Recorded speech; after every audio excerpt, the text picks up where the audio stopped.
असदुद्दीन ओवैसी साहब, अध्यक्ष AIMIM के हमारे साथ जुड़ रहे हैं। ओवैसी साहब, वही कातिल, वही मुनसिफ, अदालत उसकी वो शाहिद, बहुत से फैसलों में अब तरफदारी होती है, या असदुद्दीन ओवैसी जी को ही हर फैसले में, हर अदालत के फैसले में अब तरफदारी दिख रही है? देखिए, मेरा मानना यह है कि ये जो अदालत का फैसला आया है, ये भारत की अदालत की तारीख का एक काला दिन है।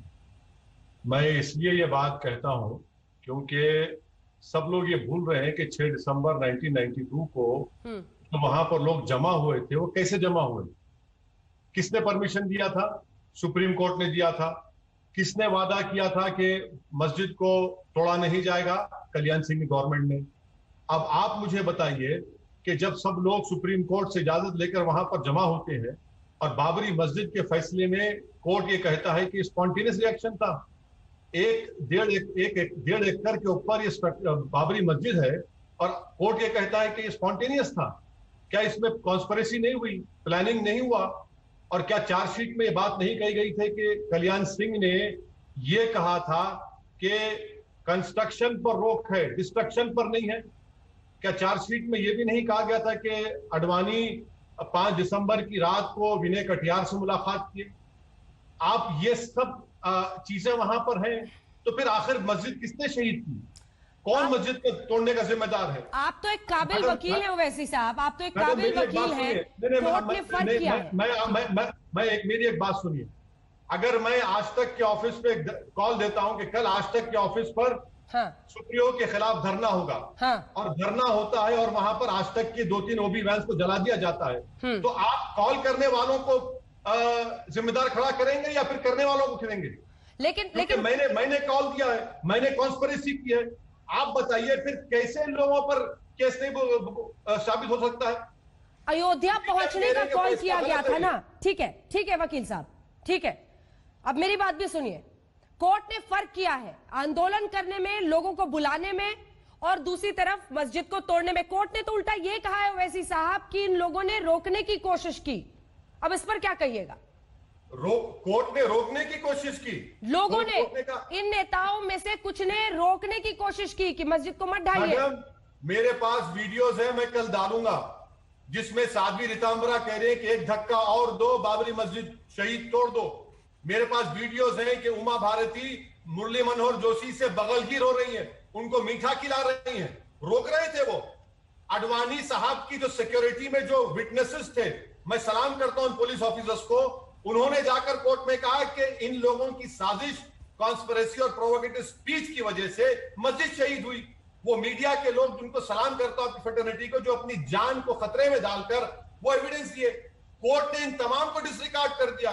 क्या ये बात सच नहीं है मैडम कि सुप्रीम कोर्ट ने सिविल डिस्प्यूट केस में कहा था कि ये एक मुनज्जम साजिश थी, कॉन्स्पिरेसी थी और एक रिलीजियस प्लेस को तोड़ा गया?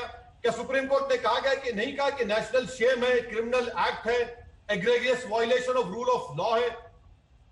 सीबीआई कोर्ट ने सबको भूल गया, कोई एविडेंस को नहीं देते। आप क्या पैगाम देना चाह रहे हैं भारत की जनता को इस जजमेंट के जरिए से? अब आप कह रहे हैं कि इस कोर्ट के किसी फैसले पर इस देश में यकीन नहीं किया जा सकता, क्योंकि आपने सीधा लिखा है बहुत से फैसलों में अब तरफदारी भी होती है। तो क्या आप कह रहे हैं कि अब न्याय प्रक्रिया पर आम हिंदुस्तानी विश्वास ना करें? ना, मैंने हरगिज ऐसा नहीं कहा। मैंने ये कहा कि ये जो सीबीआई कोर्ट का फैसला है ये गलत है, जिसको अंग्रेजी में कहते हैं एरोनियस जजमेंट है। इसने एविडेंस को देखा नहीं, और जो ये क्यों भूल रहे हैं, मैं बार बार कह रहा हूं कि सुप्रीम कोर्ट ने इजाजत दी थी कार सेवा की, और अगर वहां पर ये लोग जमा थे, इनके प्रोवोकेटिव स्पीचेस की वजह से, इनके प्रोवोकेशन की वजह से वो मस्जिद को शहीद किया गया। ये स्पॉन्टेनियस कैसा? आप मुझे बताइए कि कितने महीने, कितने दिन की प्लानिंग की जरूरत है जिसको कहा जाए कि स्पॉन्टेनियस ना हो? ठीक है, एक सवाल कॉल किया था आवाम को, किसने बुलाया था महाराष्ट्र से, देश के कोने कोने से, किसने बाबरी मस्जिद की ईंटों को लेकर मोमेंटो के तौर पर गए? और एक आज ही कोर्ट में मैडम भगवान दास नाम का एक आदमी है, उस पर एक्यूज है। कोर्ट में जाने से पहले भगवान दास बोलता है कि मैं एडमिट करता हूं कि मैंने मस्जिद को शहीद किया, और बाहर निकलता है मुस्कुराते हुए। इसको इंसाफ कहेंगे आप? इसको इंसाफ कहना तौहीन होगी इंसाफ की। लेकिन सर दूसरी तरफ भी तो ऐसे लोग हैं, गौरव जी इसके बाद में फौरन आ रही हूं एक सवाल लेने के बाद। ओवैसी साहब, इकबाल अंसारी वो बाबरी मस्जिद के पक्षकार थे, उनका मैं आपको बयान सुनाती हूं। कोर्ट ने आरोपियों को बरी कर दिया, ये अच्छी बात है, हम इसका सम्मान करते हैं। सिर्फ आप ही को क्यों पीड़ा होती है? उनको भी ऐसा लग रहा है कि जिनको बरी कर दिया है इसका वो सम्मान करते हैं। वो तो बाबरी मस्जिद के पक्षकार थे सर। तो उसका क्या मतलब? वो तो सिविल डिस्प्यूट में थे, तो क्रिमिनल केस है। अगर किसी की राय हो सकती तो मैं मान लूं क्या? क्या मैं भूल? मुझे ये बताइए, बाबरी मस्जिद किसने शहीद किया? फिर कौन जिम्मेदार है? अगर मैं वहां पर होता मैडम, और मेरी जेरे निगरानी वहां पर किसी और इबादतगाह को तोड़ दिया जाता, तो आज तक से लेकर तमाम न्यूज चैनल 24 घंटे दिखाते कि ओवैसी की मौजूदगी में ये तमाम चीजें हुई, उसने भड़काऊ भाषण दिया और वहां पर इस रिलीजियस प्लेस को तबाह बर्बाद कर दिया गया। ये एविडेंस नहीं है क्या? इसका एविडेंस नहीं मानेंगे आप? और हाशिम अंसारी होता कौन है? हाशिम अंसारी सिविल डिस्प्यूट में वो वहां पर पार्टी थे, मगर यहां पर तो इंसाफ का मामला है, क्रिमिनल केस है। अगर हाशिम अंसारी के बेटे कह रहे हैं कि भूल जाए, नहीं भूलेंगे इसको, इतना बड़ा वाकया हुआ, खतो गारतगिरी हुई, फसादात हुए, हिंदू मारे गए, मुसलमान मारे गए, लोग अपने औलाद से महरूम हो गए, और कोर्ट कहता है कि स्पॉन्टेनियस था। गौरव भाटिया जवाब दीजिए। जमात का बच्चा भी इस बकवास पर यकीन नहीं करेगा, और इसीलिए हम कह रहे हैं कि अगर नरेंद्र मोदी इंसाफ चाहते हैं तो उनको चाहिए कि अपील करें, सीबीआई को इजाजत दें कि अपील करें, इंसाफ होना चाहिए। शहीद मस्जिद किसने किया? क्या आसमान से लोग आए? क्या जमीन से निकल कर आए? किसने किया फिर ये? ओवैसी साहब, आपके लिए अयोध्या, राम मंदिर, बाबरी पॉलिटिक्स है, सीधा आरोप। नहीं, मेरे लिए अगर पॉलिटिक्स होता मैडम, तो मेरे 2 एमपी से 90 एमपी हो जाते, मेरे 90 एमपी से 180 हो जाते, 180 से मेरे 304 हो जाते। मेरे लिए मसला इंसाफ का मसला है। और रहा सवाल के गौरव भाटिया का, भाई ये तो मेरे भाई गौरव, जब आप समाजवादी में थे तो कोई और गाना गाते थे, अब आप बीजेपी में आ गए तो और एक गाना गा रहे हैं। मुबारक हो आपको। आप ये कह रहे हैं कि मक्का मदीना का फतवा, गौरव भाटिया साहब, असदुद्दीन ओवैसी मक्का मदीना के फतवे को नहीं मानता है, और आपको लॉयर आप हैं, फतवे का मतलब ओपिनियन है, और फतवा मक्का मदीना से कौन सा आया? हाँ, एक फतवा जरूर आया था जिसकी बुनियाद पर नरेंद्र मोदी को सऊदी अरब ने अपना हाईएस्ट सिविलियन अवार्ड दिया था। क्या वो भी फतवा गलत था? अब सुन लीजिए, अब आपने मेरी स्पीच को सुनाया, जरा कम से कम झूठ बोलने का सलीका सीख लीजिए। मैंने कहा था कि कोर्ट इसकी इजाजत नहीं देगा। अब कोर्ट का फैसला आया है सिविल डिस्प्यूट का। हमने कहा कि जस्टिस जेएस वर्मा ने कहा था कि supreme court is supreme but not infallible. Supreme court के फैसले से, किसी भी अदालत के फैसले से डिसएग्री करना सुप्रीम कोर्ट की तौहीन नहीं है। अगर होता तो जेएस वर्मा साहब जो रिटायर्ड चीफ ये बात नहीं कहते। अब आप मेरे सवाल का जवाब दीजिए। पॉलिटिक्स तो आपने की, पॉलिटिक्स तो आपने की। यही डाइस पर बैठकर साध्वी रीतांबराव ने कहा था कि एक धक्का और दो, बाबरी मस्जिद शहीद कर दो। यही कल्याण सिंह ने क्या क्या नहीं कहा था। अरे आपने इसको इस्तेमाल किया। आपने हिंदू मुसलमानों के लोग मारे गए। आप किस किस बात को कह रहेंगे? कहां रुकेंगे आप? अरे आप गलती करते हैं, मसला आप उठाते हैं, और अशी मथुरा आपके एजेंडे में नहीं है। ये और बात है कि आज कोर्ट ने 1991 रिलीजियस प्लेसेस वर्शिप एक्ट का हवाला देकर उसको खारिज किया। ये भी जरूर बताइएगा कि फिर इस तरफदारी जो आप फैसले में देखते हैं उसके लिए जिम्मेदार कौन है? आपको क्या लग रहा है?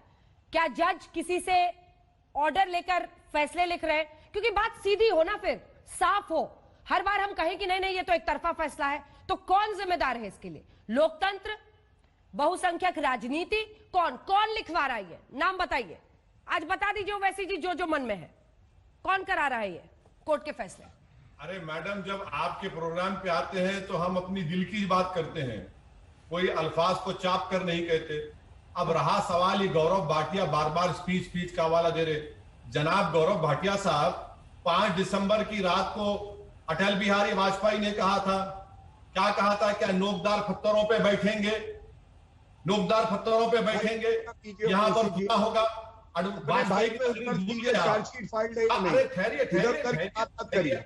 देखिए, आप जब बकवास बक रहे थे तो मैं गौरव जी बारी बारी से, गौरव जी जब आप बोल रहे थे मैं डिस्टर्ब नहीं किया, सब्र रखिए।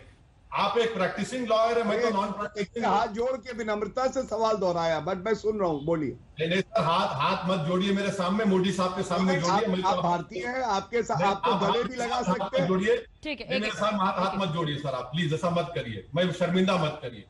मैं यही कह रहा हूं कि कोर्ट के फैसले को नहीं माने, कौन सा गुनाह किया? डिसएग्री करना क्या गुनाह है? कि डिसएग्री करना गुनाह है तो फिर जस्टिस जेएस वर्मा ने क्या कहा था, supreme court is supreme not infallible. अगर कोर्ट के फैसले को नहीं मानना गुनाह है तो जलीकट्टू के खिलाफ आपने कानून क्यों लाया? अगर कोर्ट का फैसला नहीं मानना गुनाह है तो फिर आपने SC/ST एक्ट में कोर्ट ने फैसला दिया, आपने पार्लियामेंट बिल क्यों लेकर आया? अरे ऐसी कई मिसालें मैं आपको दे सकता हूं। मेरा बोलना यह है कि बीजेपी ने इस मसले को सियासी तौर पर उठाया, अपनी सियासी रोटी सेकी, और भाड़ में जाए बीजेपी के लिए हिंदू मुस्लिम इत्तेहाद। क्या आडवाणी जहां कहीं गए कम्युनल राइट्स नहीं हुआ? क्या हम उसको भूल जाए? हैदराबाद से लेकर, केरल से लेकर, तमिलनाडु से लेकर कहां का आडवाणी की रथ यात्रा गई, फसाद नहीं हुआ? मैं एक ही सवाल कर रहा हूं, बाबरी मस्जिद को किसने शहीद किया? क्या वहां पर बैठकर आडवाणी मुस्कुरा नहीं रहे थे? क्या आडवाणी की सिक्योरिटी में जो लोग थे, जो ऑफिसर्स थे, मैं उनकी बहादुरी को सलाम करता हूं, उनकी इंटेलेक्चुअल ऑनेस्टी को सलाम करता हूं कि उन्होंने कोर्ट में जाकर बयान दिया। इसीलिए हम कह रहे हैं कि फैसला गलत है। क्या नरेंद्र मोदी की सरकार, भाटिया साहब जवाब दीजिए, क्या आप सीबीआई को इजाजत देंगे अपील करने की? मैं उत्तर देना चाहूंगा। सीबीआई प्रोसिक्यूटर नहीं है? क्या इस मस्जिद की शहादत एक क्रिमिनल एक्ट सुप्रीम कोर्ट ने कहा? क्या सुप्रीम कोर्ट ने नहीं कहा कि calculated act of destroying a public place of worship? क्या सुप्रीम कोर्ट ने नहीं कहा कि क्या सुप्रीम कोर्ट ने नहीं कहा नेशनल शेम है? करेंगे आपकी सरकार ये गलत फैसले के खिलाफ अपील करेगी या नहीं करेगी? ओवैसी साहब सुनिए, ये तो बहुत ही ज्यादा विशफुल थिंकिंग है ना सर, जो आप कह रहे हैं कि ये क्या सीबीआई से उसके खिलाफ अपील करवाएंगे? यहाँ रक्षा मंत्री से लेकर सब सत्यमेव जयते लिख रहे हैं और वाहवाही दे रहे हैं और खुशी मना रहे हैं, और आप इन्हीं से अपील कर रहे हैं। ये पोस्चरिंग है क्या आपकी तरफ से? आपने अभी तक मेरे सवाल का जवाब नहीं दिया सर, कौन जिम्मेदार है इसके लिए? क्या आप सीधे जज पर सवाल खड़ा कर रहे हैं? क्या आपको लगता है सरकार फैसले लिखवा रही है कोर्ट में? क्या हो रहा है? या सिर्फ आंखों में धूल झोंक रहे हैं, क्या है? मैडम देखिए, मैं इतना बीजेपी से मेरे करीबी ताल्लुकात नहीं है जितना आपके या आपके लोगों के हो सकते हैं। मेरे को नहीं मालूम जजमेंट लिखा है या लिखा गया है, मगर कोई जजमेंट तो लिखा नहीं सकता पॉलिटिकल पार्टी। मैं ये कह रहा हूं कि जजमेंट गलत है, जजमेंट के खिलाफ अपील होनी चाहिए।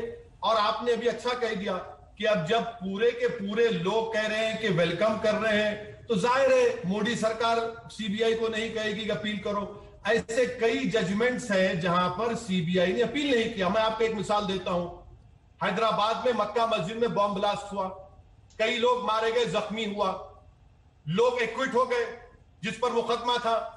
आपने अपील किया? क्या कहा था कोर्ट? मैं पार्लियामेंट में क्वेश्चन डाला था, आपने कहा कि नहीं करेंगे अपील। गवर्नमेंट ने जवाब दिया, आप कहते हैं सीबीआई ऑटोनोमस है। दूसरी बात, गौरव भाटिया, आप सुप्रीम कोर्ट का फैसला पढ़े नहीं। सुप्रीम कोर्ट ने अपने फैसले में कहीं पर भी ये नहीं कहा कि एएसआई की रिपोर्ट सही है, वहां पर मंदिर तोड़कर मस्जिद बनाई गई। क्यों झूठ बोलते हैं भाई? आप तो प्रैक्टिसिंग लॉयर है। चलिए पैराग्राफ नंबर को ओवैसी साहब आप सिर्फ भ्रम फैलाएंगे। कोई आपसे स्पेसिफिक सवाल पूछेगा कि क्या ये जज में आपको गलती दिख रही है या सरकार करा रही है, तो उसमें आप कहिएगा कि आप बीजेपी के करीबी हैं, इसका जवाब आप दीजिए।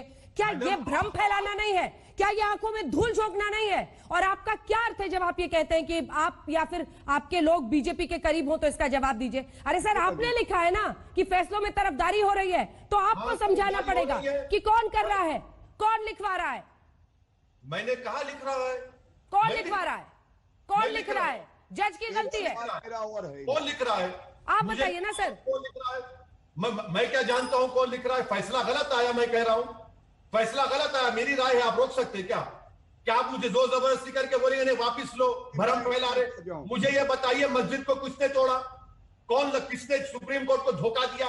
जाकर सुप्रीम कोर्ट अगर परमिशन नहीं देती तो क्या 6 दिसंबर में मस्जिद टूटती थी क्या? सीबीआई के एविडेंस कलेक्शन में कमी थी। एक स्पेसिफिक चीज पर तो पहुंचना पड़ेगा ना सर। क्या सीबीआई के एविडेंस कलेक्शन में, केस बिल्डअप करने में कमी थी? कहां पर कमी थी? बहुत सी चीजें हैं। मिसाल के तौर पर 99 से लेकर 2004 तक अडवाणी होम मिनिस्टर थे, सीबीआई उनके नीचे। 2014 से अब तक बीजेपी की सरकार, होम मिनिस्ट्री बीजेपी के पास। हिंदुस्तान भारत का सबसे सेकंड हाईएस्ट सिविलियन ऑनर किसको मिलता है? अडवाणी को मिलता है, जिसके खिलाफ उस वक्त क्रिमिनल चार्ज थे। अब आप जोड़ लीजिए डॉट्स को पूरे। मैं ये नहीं कह रहा हूं कि जजमेंट कोई लिखाया, मैं जज के ऊपर भी नहीं उठा रहा हूं, मैं कह रहा हूं जजमेंट गलत है। ये जजमेंट बिल्कुल सरासर गलत है, ये इंसाफ नहीं कर रहा है। 1950 से लेकर 2020 तक बाबरी मस्जिद के मामले में भारत के मुसलमानों से इंसाफ नहीं हुआ, धोखा हुआ है हमसे। ये मैं खुलकर कह रहा हूं आपके सामने। आप पूछेंगे क्यों? मेरी मस्जिद में मूर्तियां रखी गई, मूर्तियां नहीं निकालते। आधे घंटे के ऑर्डर में ताले खोल देते आप। प्राइम मिनिस्टर कंट्री का है, चीफ मिनिस्टर है, मस्जिद शहीद हो जाती है। आप बताइए मुझे। और जो लोग परमिशन लेते हैं सुप्रीम कोर्ट से, वो पूरे के पूरे बरी। तो क्या आसमान से लोग आए थे, जमीन से निकल कर आए थे, जिन्होंने मस्जिद को शहीद किया? इसका जवाब कौन देगा? ओवैसी साहब, वो कह रहे हैं सबको शक की नजर से देखना ठीक नहीं है, कम से कम अदालतों के फैसलों को मानना पड़ेगा। नहीं, क्या आप क्या नहीं माने तो क्या यूएपीए लगा देंगे मुझ पे आप बीजेपी वाले? नहीं मानूंगा, क्या करेंगे? करिए, गोली मारेंगे, मारिए।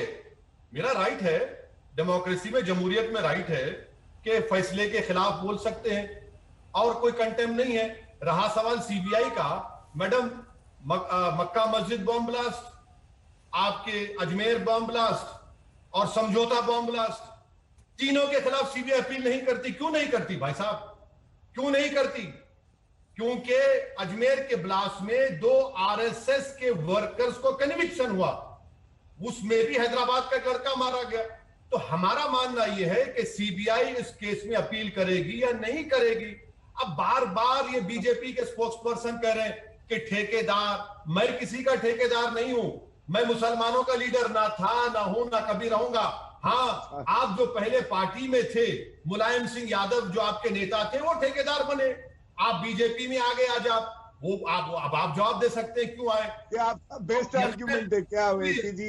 सुन लीजिए सर, करिए ना, मैं आपको रोक रहा हूं कि मेरी जिंदगी खुली जिंदगी है, खुली जिंदगी है मेरी। करिए ना सर, बोलिए, दोषी पार्टी से निकाल। अटल बिहारी वाजपेयी का स्टेटमेंट चलाऊंगा कि क्या कल लोग दार पत्रों पे बैठेंगे, इस धरती का समताल करना पड़ेगा, वो भी चलाएंगे। चलाइए, चलिए, कौन रोक रहा है आपको?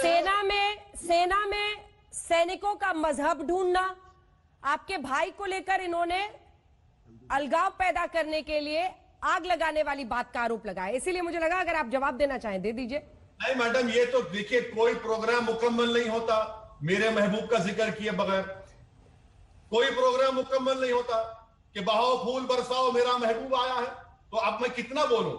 ये घसीटी पिसीटी कैसे बोलते रहेंगे, मेरे को उससे मतलब नहीं। आज का ओवैसी जी देखिए, हीटेड टॉपिक है और उस पर हीटेड डिबेट तो कर रहे हैं, लेकिन ये बहारों फूल बरसाओ तो आजकल आडवाणी जी के लिए भी आप लोग सब करते थे ना, क्योंकि मोदी जी के कंपैरिजन में सबको आडवाणी जी बड़े सेक्युलर लगने लगे थे। ना ना ना ना ना, कभी नहीं। अगर आज बीजेपी सत्ता में है तो सिर्फ आडवाणी की वजह से है, वाजपेयी की वजह से भी नहीं है। अगर आज मोदी प्रधानमंत्री है तो आडवाणी की वजह से है। अरे इन लोगों के नेतृत्व में तो हार गई थी बीजेपी। इस मुल्क 2004 की हार भूल गए क्या आप?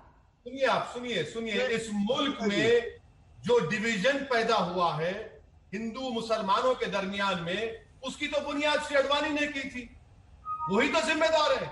आज जो आडवाणी साहब ने जो काम किया, उसका ये फायदा उठा रहे हैं। अब क्या कोई अगला कदम आप सोच रहे हैं? क्योंकि ऐसी जानकारी आ रही थी कि हो सकता है मुस्लिम पर्सनल लॉ बोर्ड इस मामले को लेकर नए सिरे से उठाए, क्योंकि आप उससे भी जुड़े हुए हैं। दोनों पर आपका जवाब। मैडम, गौरव भाटिया ने जो बात कही है, मैं उनसे पूछना चाह रहा हूं कि उत्तर प्रदेश में तो ठाकुरों का राज है। एक क्रिमिनल का एनकाउंटर हो गया तो उसको जलाने की जिम्मेदारी दी गई। एक दलित की बच्ची का रेप होता है, आपकी बहादुर रिपोर्टर आज तक की, उस खानदान क्योंकि दलित थी, उसको जलाने की इजाजत नहीं दी गई, मां बाप को दूर रख दिया गया। आप बात कर रहे हैं, आप बात कर रही है। अरे भाई, तुम तो गैंगस्टर को इजाजत दिए, और एक दलित बच्ची जो मर गई उसकी जबान काटा गया, उसके भाई मां बाप को आपने उसके आखिरी रसूमात अदा करने नहीं दिया। गौरव भाटिया साहब, कभी कभी अपने गिरेबान में झांक कर देख लीजिए कि उत्तर प्रदेश में तो ठाकुरों का राज है। हर जगह ठाकुर ठाकुर ठाकुर, और आप मुझे बोल रहे हैं हिंदू मुस्लिम। भाई साहब, आप ये बात मत करिए। हाँ, मैं इस फैसले के खिलाफ था और रहूंगा और खुलकर बोलता रहूंगा। हम ये उम्मीद करते हैं कि सीबीआई को अपील करना चाहिए, और अगर सीबीआई नहीं करता तो पर्सनल लॉ बोर्ड और भारत के वो लोग जो आज भी इंसाफ को मानते हैं, इंशाअल्लाह वो अपील करेंगे इस गलत फैसले के खिलाफ।